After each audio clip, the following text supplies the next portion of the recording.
Tonight we're making a classic casserole, tuna casserole, but let's make it keto.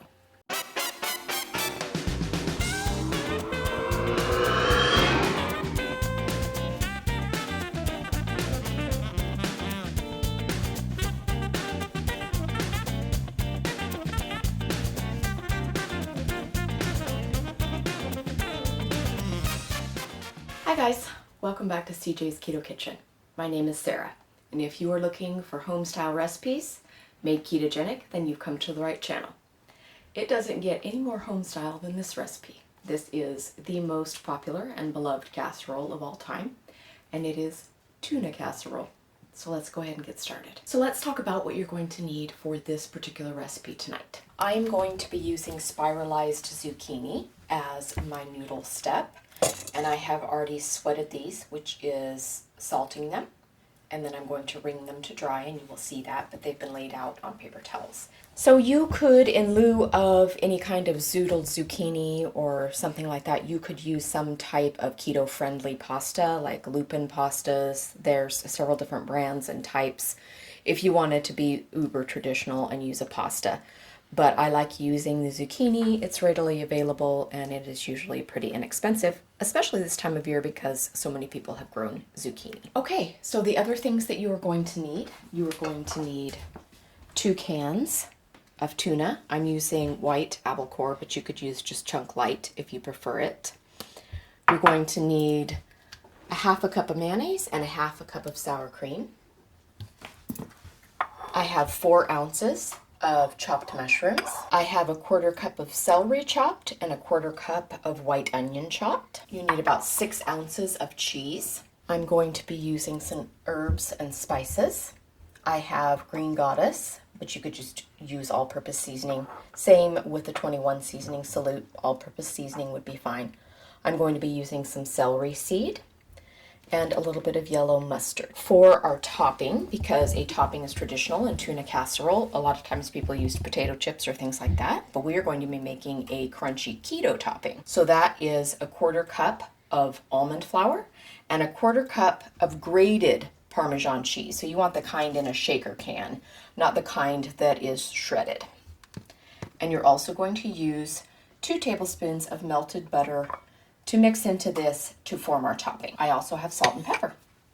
So let's get started. So to begin, you are going to want to preheat your oven to 375 degrees. So I have sweat my zucchini. I have sprinkled it with salt and let all of the water come out. And now I'm going to squeeze it dry to make it into our noodles for our tuna casserole. So I am going to get about 1/2 of these.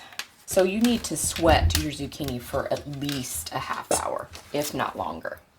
And you will be able to see how much water comes out when you have sweat it. It's a lot. So all of that water would have gone into our casserole. Are we still sweating? We are still sweating.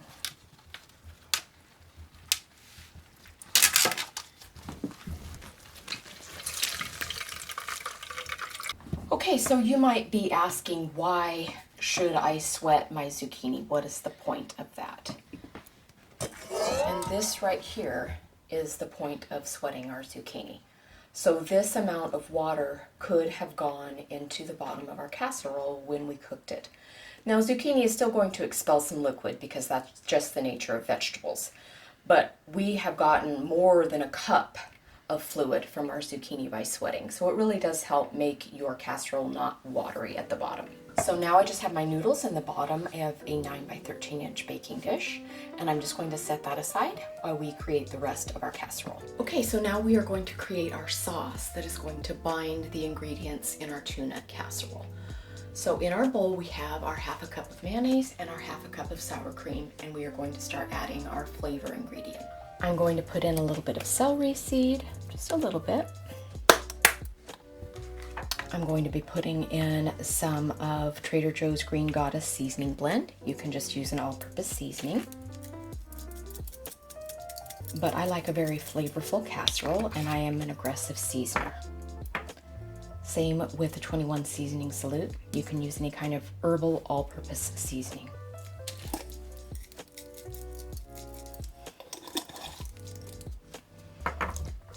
I'm going to go ahead and I am going to go ahead and put in my celery and my onion. And I'm going to put in about 2 teaspoons of yellow mustard. And that's just going to give it that little dab of acid in the form of vinegar. So I'm just going to start mixing all of these things into our liquids. And this is going to form the sauce for our tuna casserole.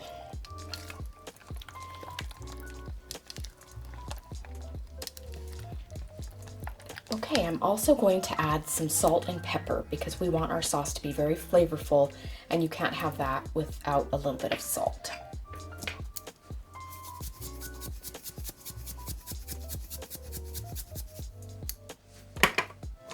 I'm also going to add pepper.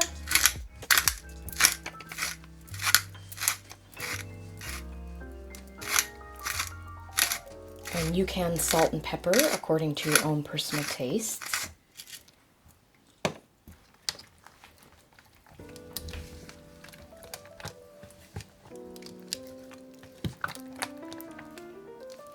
All right. Now I'm going to go ahead and add our sauce to our waiting noodles, and then we will add some further ingredients. I'm just going to put the sauce right on top of our noodles. And I'm not really going to stir it around because we're going to add some more ingredients, and then I will stir everything together. Just want to make sure that we get all of our sauce. Keep everything nice and creamy and not dry. Okay, next we're going to put in our tuna. Once again, that's 2 cans of tuna, and it's well drained.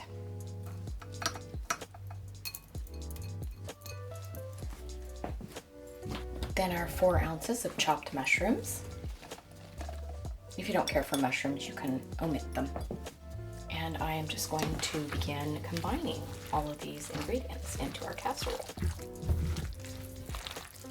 So tuna casseroles, casseroles or hot dishes of all kinds have been extremely popular, especially during the war years, because condensed soups were available in people's pantries.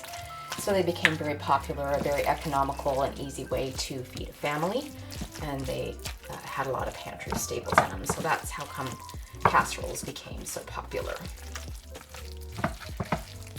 All right, so we've got most of our ingredients combined. Now I'm going to go ahead and add our cheese in. So I have 6 ounces of Kojak here, which is Monterey Jack and Colby, but you can use any kind of cheese that you'd like. I'm just going to dump it straight in and stir it around.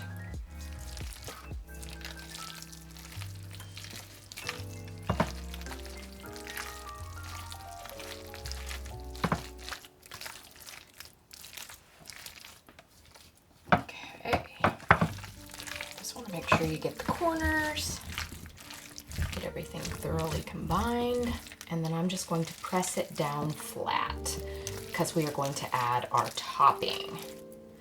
And we want our topping to get nice and crunchy when we broil at the end, which is my plan. That is usually what I do for all of my casseroles because I like the look and the flavor. All right, so I've made a nice, flat, smooth base. So it is very traditional for tuna casserole to have some kind of crunchy topping. Sometimes people will use potato chips, that kind of thing, which is, I'm sure, very yummy, but not ketogenic. So I'm going to be making a keto-friendly topping that will also be crunchy and delicious. So remember, we have our grated Parmesan cheese and some almond flour, and I am going to combine that with 2 tablespoons of melted butter. I'm just going to pour that straight in.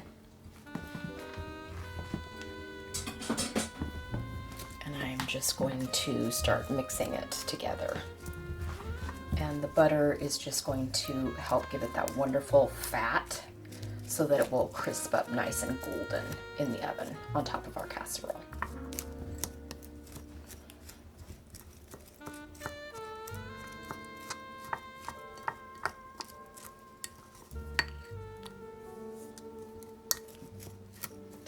As soon as that is thoroughly combined, then I'm just going to put it evenly on top of our tuna casserole.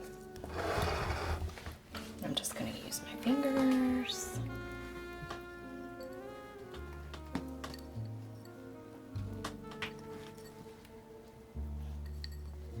Okay, so this is going to go into our 375-degree oven for about 35 to 40 minutes, but I'm going to set my timer for 30 minutes and check on it then.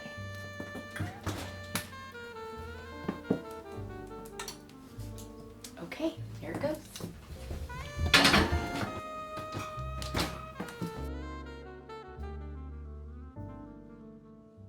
All right, now it's ready to come out. So I do broil my casseroles for about 1 to 2 minutes at the end of baking time because I like the top of my casserole to be golden. That is, of course, personal choice. You can do whatever you would like.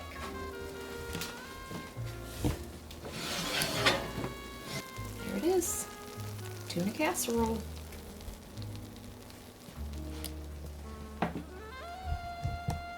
I will give you my usual disclaimer, which is all casseroles need to sit for 10 to 15 minutes before you serve them. It will make it a whole lot easier to serve the casserole.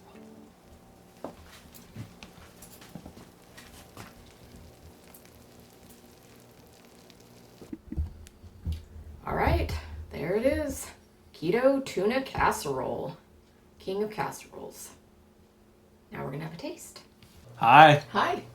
All right, let's see how this tastes. Okay.